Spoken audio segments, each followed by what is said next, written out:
Аймгийн засаг даргын эрхлэх асуудлын хүрээний байгууллагууд болон хүүхдийн чиглэлээр үйл ажиллагаа явуулж байгаа аж ахуйн нэгж байгууллагуудын төлөөлөл өнөөдөр хүүхдийн эрүүл мэнд орчны аюулгүй байдал, хяналт стандартыг сайжруулах талаар хуралдлаа.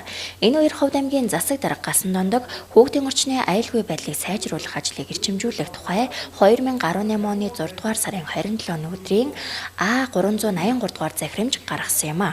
За өнөөдөр хүүхдтэй холбоотой асуудлаар бид нэр бас засаг даргын дэргэдэх байгууллагууд болон холбогдох бус газруудыг цуглуулж ярьлаа. Аймгийн засаг даргын 383 тоо захирамж гарч байгаа. Энэ бол одоо хүүхдийн аюулгүй орчны байдлын ажлыг улам сайжруулах, эрчимжүүлэх тухай ийм захирамж байгаа. За энэ дээр бол ялангуяа сүүлийн үед одоо манай улсын хэмжээнд хүүхдийн эрүүл одоо аюулгүй орчинд тоглож наадах, сурч боловсруулах энэ эрх бас зөрчигдөж байна. Тодорхой хэмжээний ослооварууд гарлаа. Энтэй холбогдуулаад Ховд аймгийн хэмжээнд байгаа бас энэ чиглэлийн одоо зөрчил дутагдал байгаа бол энийг арилгах чиглэлийн үүргийг холбогдох байгууллагууд өглөө.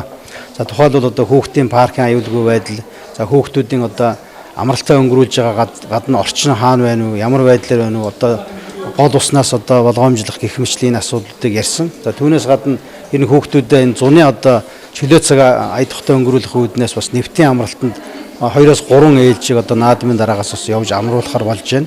За аймгийн төв дээр байгаа энэ гэрэл цахилгааны болон одоо зам дээр байдаг одоо худгийн одоо тагмаг одоо бас заримдаа алга болсон аюулгүй байдал үүссэн байдаг. Энэ бүгдийг арилгуулах, энэ чиглэлийн ажлын аюултай бүсүүдийн одоо тоолго явуулах, тэрийг засч одоо сайжруулах чиглэлийн үүргийг бас холбогдох хүмүүст өглөө.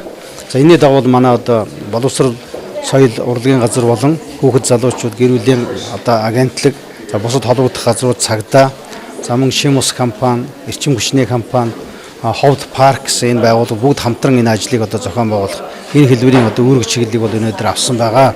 За ингээд эцэг эхийн одоо эхчүүдийн анхааралд хэлэхэд бол хүүхдээ бас аюулгүй орчинд тоглож наадаж байна уу, чөлөө цагаа өнгөрүүлж байна уу гэдэг дээр цаашдаа бас анхаарах ёстой. Бид бол аймаг орон нутгийн удирдлагын төвчнээс сум орон нутгийн удирдлагууд өгсөн үүрэг чиглэлийн дагуу аймгийн засаг даргын энэ одоо захирамжийг бүх шатанд одоо хэрэгжүүлж ажиллах ийм үүрэг чиглэлийг өгч байна.